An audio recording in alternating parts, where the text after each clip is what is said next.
Bienvenue! Aujourd'hui, on va se pencher sur l'écriture scientifique.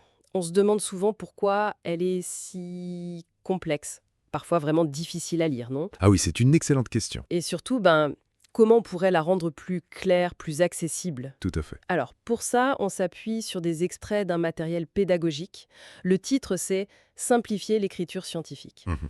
L'idée, c'est de décortiquer un peu d'où vient cette complexité, quels sont les pièges qu'on voit tout le temps, et puis comment une écriture plus simple pourrait rendre la science plus percutante, quoi. C'est ça. Mieux communiquer finalement. Exactement. Tenez, pour commencer, un exemple assez frappant, tiré d'une revue scientifique connue, le Journal of Clinical Oncology. Écoutez bien. Mhm. L'immunothérapie par transfert adoptif de cellules est basée sur la sélection ex vivo de lymphocytes réactifs à la tumeur et leur activation et expression numérique avant réinfusion à l'hôte autologue porteur de la tumeur. Ouf. Franchement, euh, est-ce qu'on comprend bien du premier coup? C'est assez ardu, hein? Oui, c'est moins qu'on puisse dire. C'est dense. Et comme le montrent nos sources, c'est malheureusement loin d'être un cas isolé. Ah, ce n'est pas juste un exemple extrême. Non, pas du tout. L'écriture scientifique, elle a souvent tendance à utiliser des structures qui masquent l'information au lieu de la rendre évidente. D'accord. Prenez cet autre exemple. C'est sur la crème solaire cette fois. Ça vient du Journal of Photochemistry and Photobiology. Accrochez-vous. Ok. Ces résultats impliquent que les taux de production de radicaux ascorbates et leur recyclage via la déhydroascorbate réductase pour constituer le pool d'ascorbate sont équivalents à la plus faible irradiance, mais non équivalents à une irradiance plus élevée, avec le taux de production de radicaux ascorbates dépassant son recyclage en ascorbate. Waouh! Alors là, c'est encore pire, j'ai l'impression. C'est encore plus dense, oui. On en vient presque à se demander si cette complexité n'est pas un peu voulue parfois. Pour impressionner, peut-être. C'est une question intéressante. Alors que le but premier de l'écriture scientifique, ça devrait être d'informer, de partager clairement une découverte, pas d'obscurcir le propos. Oui, on est d'accord. Ces phrases sont incroyablement lourdes. D'après les sources, est-ce qu'il y a un tic de langage, quelque chose qui revient souvent et qui explique ça? Oui, tout à fait. Parce que bon, les termes techniques comme lymphocyte réactif, ok, parfois on ne peut pas faire autrement pour être précis, mais là c'est vraiment la construction qui pêche, on dirait. Exactement. Le matériel pédagogique qu'on a consulté pointe du doigt un coupable principal.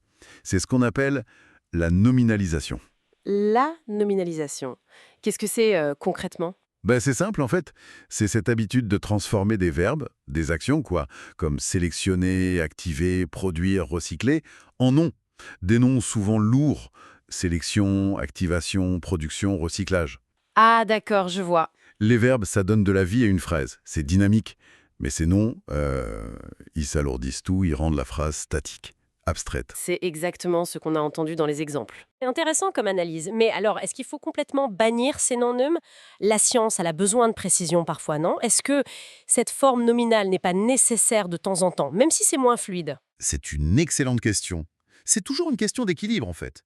La précision, c'est crucial, bien sûr, mais elle ne devrait jamais se faire au détriment de la clarté de base. Mhm. Et ce qui est fascinant, et que les sources montrent bien, c'est qu'on peut très souvent reformuler pour être à la fois précis et beaucoup plus direct. Ah oui, comment? Reprenons l'exemple de la crème solaire. La version originale, c'est un vrai casse-tête. On est d'accord. Oui, carrément. Bon, eh bien, voilà une reformulation possible, juste en essayant de remettre des verbes au centre. Ces résultats montrent qu'à faible rayonnement, les radicaux ascorbates sont produits et recyclés au même rythme. Ah, ok. Cependant, à rayonnement plus élevé, leur production dépasse leur recyclage en ascorbate, Ah oui, c'est beaucoup plus court déjà. presque 2 fois plus court. Et surtout, on comprend immédiatement ce qui se passe grâce au verbe. Sont produits, sont recyclés, dépassent. Oui, l'action est claire. Le message essentiel passe sans tout ce jargon structurel compliqué. On dit la même chose, mais simplement. La différence est vraiment frappante. Donc, un des messages clés qu'on retient des sources, c'est ça.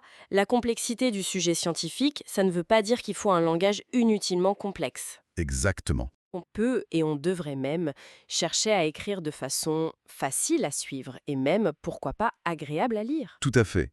Et ça touche à un point sensible dans le monde de la recherche que les sources mentionnent aussi. C'est la fameuse pression du publier ou périr. Ah oui, le publish or perish. Voilà. Parfois, l'accent est tellement mis sur le fait de publier, d'avoir une ligne de plus sur le CV, que la question de savoir si l'article sera vraiment lu et surtout compris, elle passe un peu au second plan. C'est un peu paradoxal quand on y pense. Complètement. Parce que si les travaux, même publiés, ne sont pas compris, même par les autres chercheurs du domaine, comment la science peut avancer? C'est vrai. L'enjeu, ce n'est pas juste de publier pour publier, c'est de communiquer efficacement ce qu'on a trouvé, pour que les idées circulent, qu'elles inspirent d'autres recherches, qu'elles fassent avancer le savoir collectif. Une idée mal communiquée, c'est un peu une idée perdue, non, Evelyne? Absolument. Donc, pour résumer, écrire clairement en science, ce n'est pas juste une coquetterie, une affaire de style. Non, c'est fondamental. C'est une question d'efficacité, d'impact. C'est aussi une forme de respect pour le lecteur, pour son temps, son intelligence. Privilégier les verbes, simplifier les phrases, rendre les choses limpides, sans sacrifier la rigueur, bien sûr. C'est exactement ça. Et ça nous amène peut-être à une dernière réflexion pour conclure. Au-delà de la nécessité de publier pour sa carrière, quelle est la responsabilité, on pourrait dire éthique, du chercheur dans la transmission claire de son savoir? Bonne question. Si le but c'est vraiment de faire avancer la science, et peut-être aussi d'éclairer la société, dans quelle mesure est-ce qu'une communication plus directe, plus accessible, ne serait pas un levier super puissant? Non seulement pour accélérer les découvertes entre scientifiques, mais aussi pour tisser un lien de confiance plus solide entre la science et le grand public.